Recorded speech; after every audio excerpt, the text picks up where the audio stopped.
predestinar es un término de profundo significado teológico que básicamente afirma que Dios es el que escoge antes de la fundación del mundo.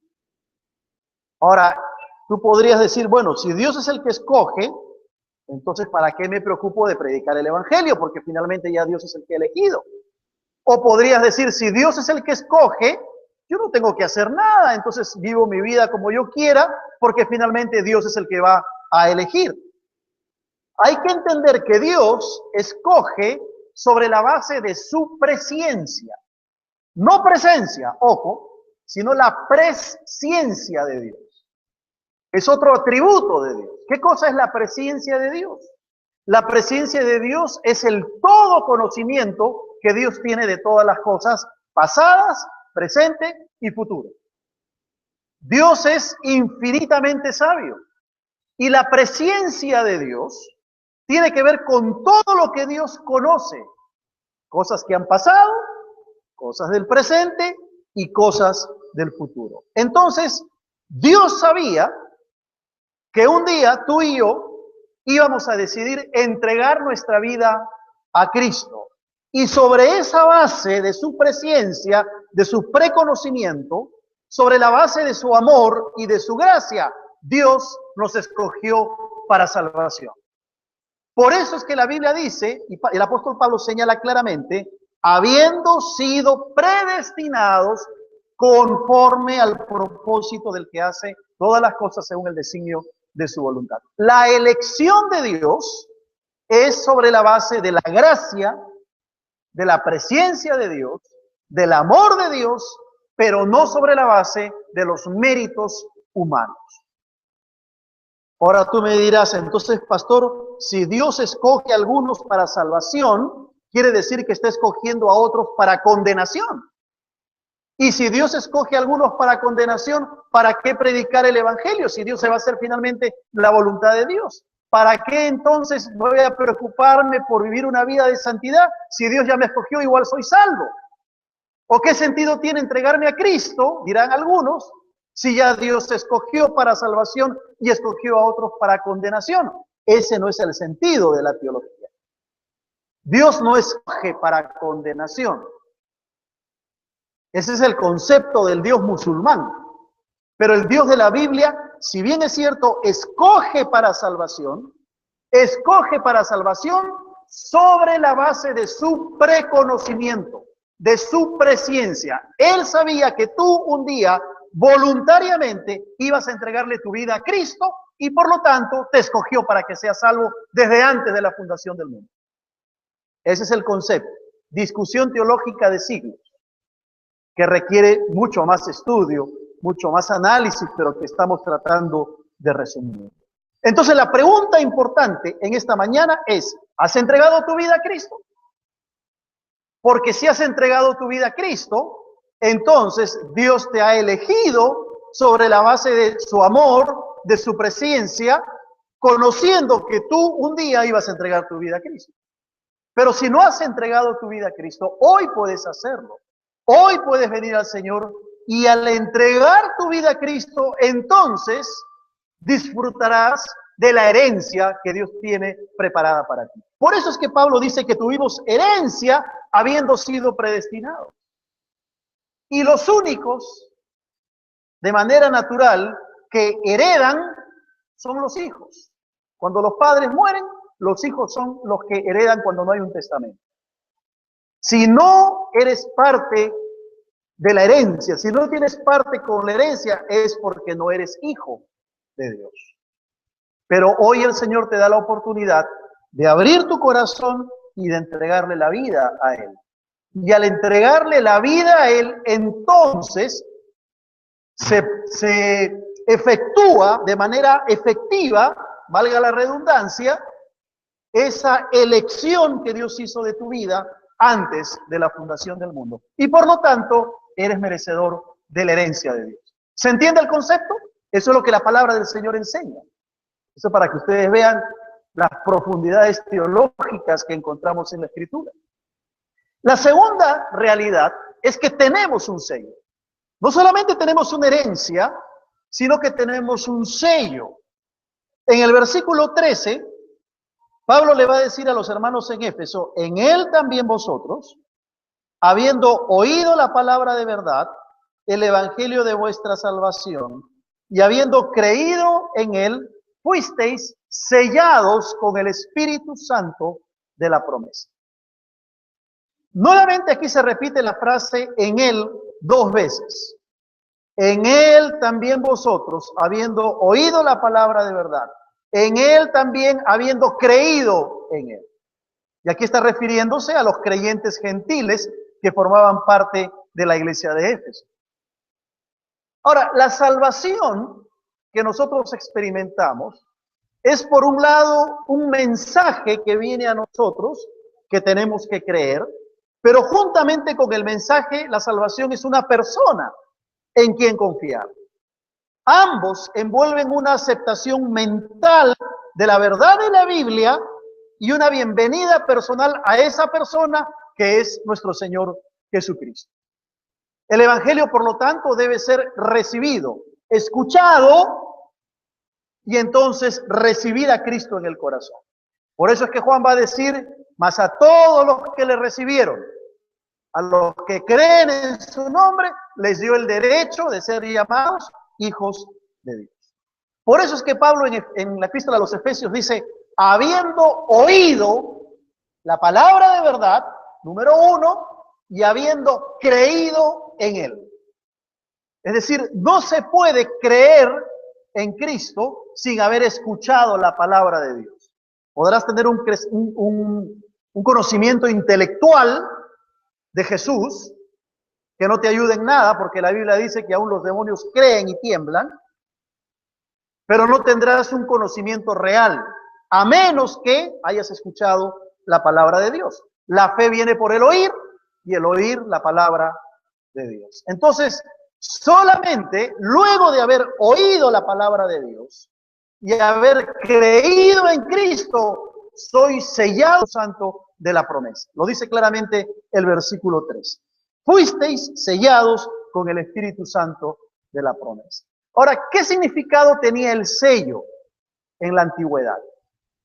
Es interesante porque en la cultura greco-romana, el sello era una señal de autenticidad, por un lado, era una señal de seguridad y en tercer lugar era una señal de pertenencia.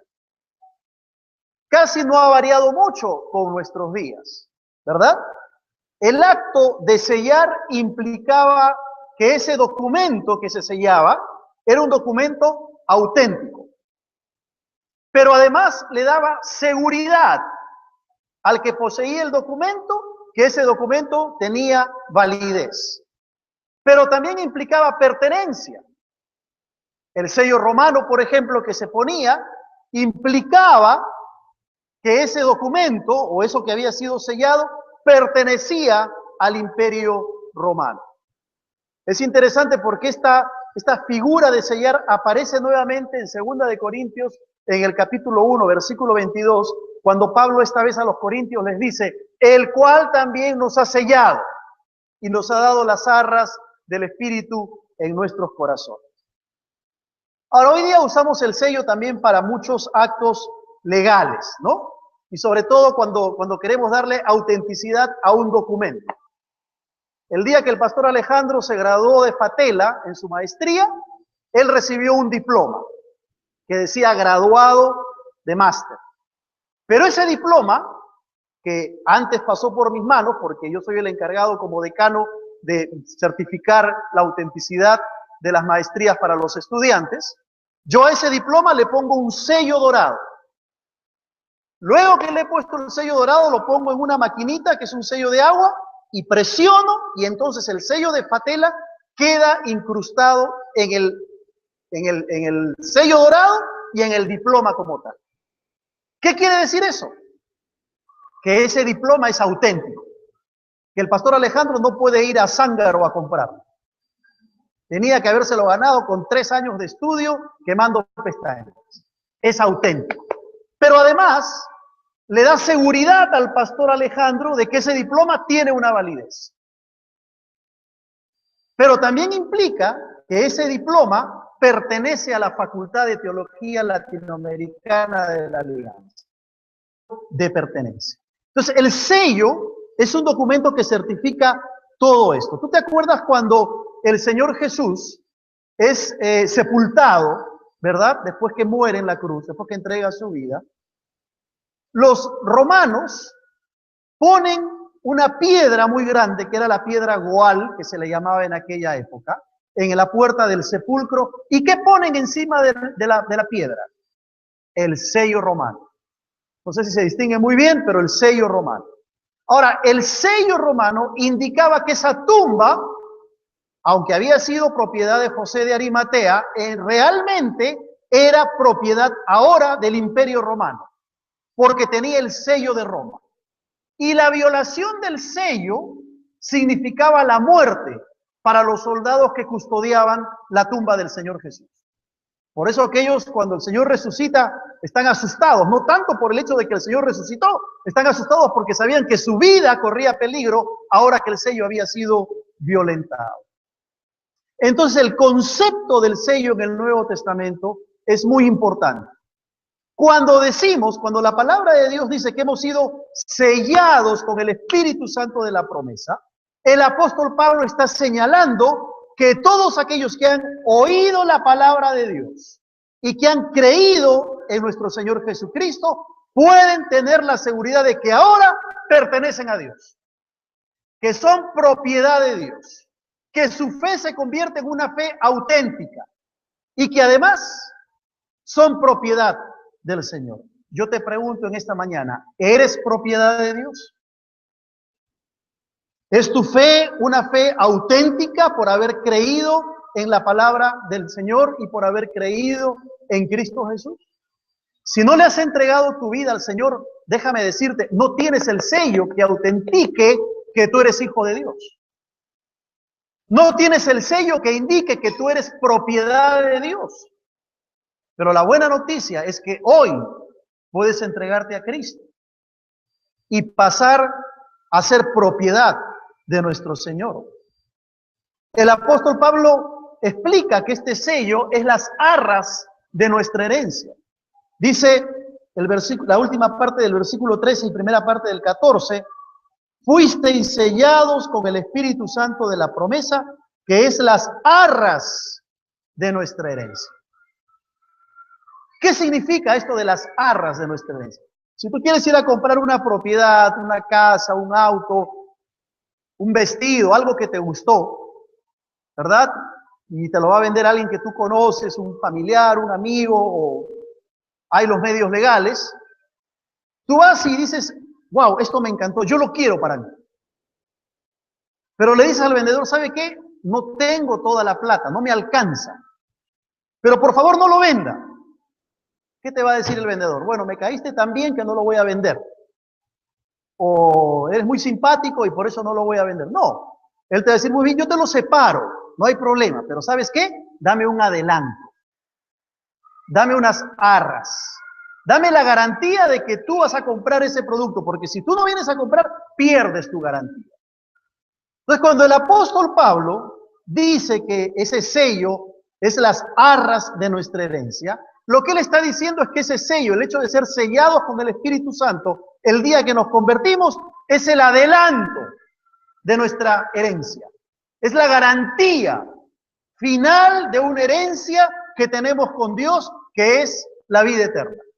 Y noten cómo el apóstol Pablo vuelve al tema de la herencia que había mencionado en el versículo 11.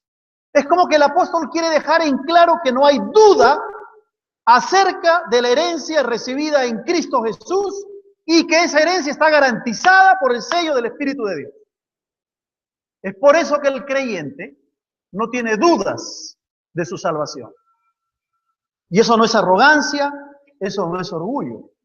Es la certeza de la palabra de Dios que certifica la seguridad de la salvación que tenemos cuando venimos al Señor. Ahora, teológicamente el paralelo está en el bautismo. Porque el día que tú vienes a Cristo y te entregas al Señor, ese día tú eres bautizado con el Espíritu Santo. Eres sellado con el Espíritu Santo y eres bautizado con el Espíritu Santo. Tal vez no hablaste en lenguas, ¿verdad? No hubo ninguna manifestación sobrenatural, no hiciste piruetas en el aire ni nada que se le parezca. Pero la Biblia dice que fuiste sellado con el Espíritu Santo. Y eso implica que fuiste bautizado con el Espíritu de Dios el día que tú viniste al Señor. Mira todos los conceptos que el apóstol Pablo señala. Hay 6 conceptos por lo menos con los que está explicando este tema de lo que Cristo nos ofrece. Habla de la herencia, repetidas veces. Habla del concepto de la predestinación, el hecho de que Dios nos escoge antes de la fundación del mundo. Dice que esa elección es por el designio de su voluntad, la voluntad de Dios. Habla del hecho de escuchar la palabra de verdad, de haber creído en Cristo y finalmente de haber sido sellados con el Espíritu Santo. Alguien ha dicho que el apóstol Pablo ha sido el mejor teólogo de la historia. Y poder sumergirse en el texto bíblico demanda no solamente conocimiento, sino comunión con Dios para entender las inescrutables profundidades que el apóstol está tratando de explicar por el Espíritu Santo. Ahora yo te pregunto en esta mañana, ¿eres salvo? ¿Has entregado tu vida a Cristo? Si no lo has hecho, no eres propiedad de Dios. No tienes una herencia. Pero tú hoy estás escuchando la palabra de verdad y lo que te falta es creer en Cristo. Ah, pastor, pero yo creo en Él. Un momentito. El creer en Cristo siempre implica obediencia. Implica entregarle la vida, someterse al señorío del Señor. Que encontramos en el pasaje. Está en los versículos 12 y el versículo 14. Y esa tercera tenemos un propósito. Mira lo que dice el versículo 12 y el versículo 14. A fin de que seamos para alabanza de su gloria. ¿Puedes decir amén a eso? Lo vuelve a manifestar al final del texto. Hasta la redención de la posesión adquirida para alabanza de su gloria. Es el mismo concepto que en el versículo 6 el apóstol Pablo ha mencionado, cuando él dice para alabanza de la gloria de su gracia. La semana pasada el pastor Walter Pérez nos explicó lo que significa la gloria y las diversas manifestaciones que encontramos en la Biblia a lo largo de la historia de la gloria de Dios. ¿Te acuerdas ahí cuando Moisés, verdad, recibe las tablas de la ley y contempla la gloria de Dios? O el profeta Isaías cuando ve a los querubines declarar santo, santo, santo, y el templo se llenó de la gloria de Dios.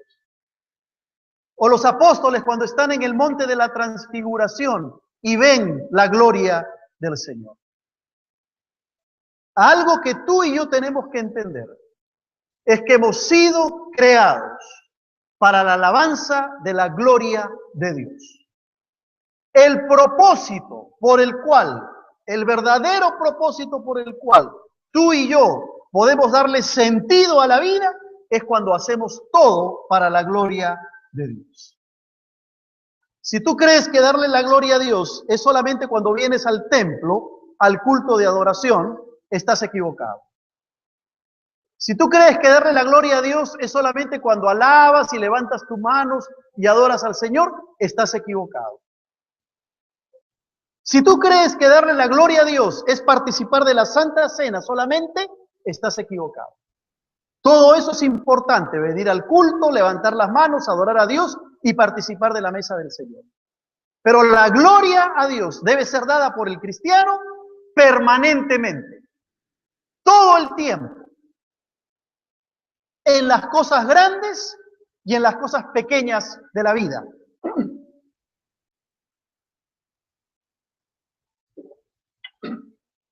En nuestros actos en casa y en nuestros actos en la iglesia. ¿Sabía usted, hermana, que mientras pica cebolla para hacer su aderezo, puede hacerlo dándole la gloria a Dios? Verá cómo la comida le sale más rica. Pero aún en las cosas pequeñas somos llamados a glorificar el nombre de Dios. En el trabajo, en los estudios, en lo que decimos, en las cosas que hacemos, en lo que escribimos en el Facebook. Podemos darle la gloria al Señor. Yo te pregunto, ¿estás viviendo una vida que glorifica el nombre del Señor? Cosas pequeñas, cosas grandes, en tu caminar, en tu hablar, en tu servicio al Señor, en tu relación con los demás. Cada vez que yo me paro en este púlpito, lo hago con temor reverente delante de Dios, buscando que la gloria sea para el Señor. A veces los pastores, los predicadores, cuando salimos después de predicar, los hermanos nos dicen: pastor, gracias por el mensaje. Qué lindo sermón, pastor. Gracias porque Dios lo ha usado para bendecir mi vida. Algunos dicen: gracias, pastor, por el palo que me ha dado, ¿no? Y un predicador, si no sabe remitir todo eso a la gloria de Dios, está quitándole la gloria al Señor. No hay pecado más serio que quitarle la gloria que Dios se merece. Nuestra vida debe ser para alabanza de su gloria. Yo te pregunto, ¿cómo estás viviendo tu vida cristiana? ¿Cómo estás viviendo delante del Señor? Te pregunto, ¿has entregado tu vida al Señor? Si no le has entregado tu vida al Señor, no puedes ni siquiera entender lo que significa vivir para la gloria de Dios. Y muchas veces nos gozamos y nos deleitamos en la herencia que tenemos. Y está bien que nos gocemos en la herencia que tenemos. Nos deleitamos en saber que hemos sido sellados con el Espíritu Santo y gloria a Dios por eso. Pero ¿te has puesto a pensar si todo lo que haces es para la gloria de Dios? Para la alabanza de su gloria. Muchas veces tenemos que reconocer, ahí es donde fallamos. Porque decimos algo, guardamos una actitud de enojo, de resentimiento contra el hermano, tenemos una actitud equivocada que no le está dando la gloria al Señor. Que el Señor nos permita poder cambiar lo que hay que cambiar y abrirle el corazón, si es que no lo hemos hecho, para recibir del Señor su herencia, el sello del Espíritu Santo y poder vivir para su gloria. Amén. Vamos a orar. Vamos a cerrar nuestros ojos, inclinar el rostro y acerquémonos en oración.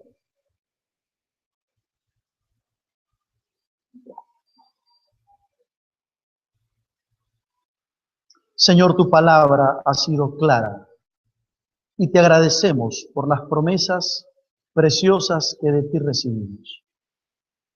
Pero también nos has desafiado a llevar una vida que te glorifique. Padre Santo, que sea tu Espíritu quien se mueva con libertad en medio nuestro. Y mientras estamos así orando delante del Señor ahora, tal vez usted que nos visita por primera, segunda vez, tercera vez, al escuchar este mensaje se confronta con la realidad de que ha escuchado la palabra, pero aún no ha creído en Cristo como debe creer. Y quizá no entiende esto de la herencia disponible para usted. Tal vez no entiende esto del sello del Espíritu Santo o lo que significa vivir para la gloria de Dios. Pero si usted en esta mañana quiere venir al Señor, yo quisiera orar por usted. Quisiera pedirle a Dios que inscriba su nombre ahí en el libro. Quisiera pedirle a Dios que le dé la herencia de la vida eterna. Si usted necesita al Señor y quiere venir a Él, yo quiero orar. Usted levante su mano para verle. Quiere venir a Cristo, quiere que yo ore por usted. Levante su mano.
Sigamos.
Predestinar es un término de profundo significado teológico que básicamente afirma que Dios es el que escoge antes de la fundación del mundo.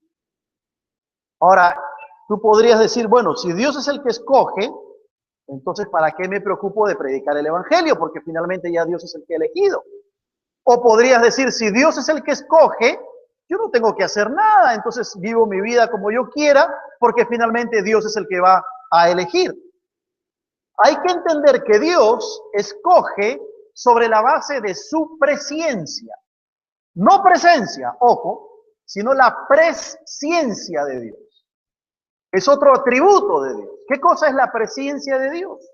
La presciencia de Dios es el todo conocimiento que Dios tiene de todas las cosas pasadas, presente y futuro.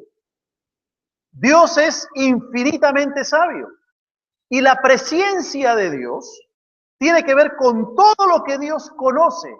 Entonces se efectúa de manera efectiva, valga la redundancia, esa elección que Dios hizo de tu vida antes de la fundación del mundo. Y por lo tanto, eres merecedor de la herencia de Dios. ¿Se entiende el concepto? Eso es lo que la palabra del Señor enseña. Eso para que ustedes vean las profundidades teológicas que encontramos en la Escritura. La segunda realidad es que tenemos un sello. No solamente tenemos una herencia, sino que tenemos un sello. En el versículo 13, Pablo le va a decir a los hermanos en Éfeso, en él también vosotros, habiendo oído la palabra de verdad, el evangelio de vuestra salvación, y habiendo creído en él, fuisteis sellados con el Espíritu Santo de la promesa. Nuevamente aquí se repite la frase en él 2 veces. En él también vosotros, habiendo oído, ¿para qué predicar el evangelio? Si Dios se va a hacer finalmente la voluntad de Dios. ¿Para qué entonces voy a preocuparme por vivir una vida de santidad? Si Dios ya me escogió, igual soy salvo. ¿O qué sentido tiene entregarme a Cristo? Dirán algunos, si ya Dios escogió para salvación y escogió a otros para condenación. Ese no es el sentido de la teología. Dios no escoge para condenación. Ese es el concepto del Dios musulmán. Pero el Dios de la Biblia, si bien es cierto, escoge para salvación sobre la base de su preconocimiento, de su presciencia. Él sabía que tú un día voluntariamente ibas a entregarle tu vida a Cristo y por lo tanto te escogió para que seas salvo desde antes de la fundación del mundo. Ese es el concepto. Discusión teológica de siglos, que requiere mucho más estudio, mucho más análisis, pero que estamos tratando de resumir. Entonces la pregunta importante en esta mañana, cosas que han pasado, cosas del presente y cosas del futuro. Entonces, Dios sabía que un día tú y yo íbamos a decidir entregar nuestra vida a Cristo. Y sobre esa base de su presciencia, de su preconocimiento, sobre la base de su amor y de su gracia, Dios nos escogió para salvación. Por eso es que la Biblia dice, y el apóstol Pablo señala claramente, habiendo sido predestinados conforme al propósito del que hace todas las cosas según el designio de su voluntad. La elección de Dios es sobre la base de la gracia, de la presciencia de Dios, del amor de Dios, pero no sobre la base de los méritos humanos. Ahora tú me dirás, entonces, pastor, si Dios escoge a algunos para salvación, quiere decir que está escogiendo a otros para condenación. Y si Dios escoge a algunos para condenación, ¿has entregado tu vida a Cristo? Porque si has entregado tu vida a Cristo, entonces Dios te ha elegido sobre la base de su amor, de su presencia, conociendo que tú un día ibas a entregar tu vida a Cristo. Pero si no has entregado tu vida a Cristo, hoy puedes hacerlo. Hoy puedes venir al Señor y al entregar tu vida a Cristo, entonces disfrutarás de la herencia que Dios tiene preparada para ti. Por eso es que Pablo dice que tuvimos herencia habiendo sido predestinados. Y los únicos, de manera natural, que heredan son los hijos. Cuando los padres mueren, los hijos son los que heredan cuando no hay un testamento.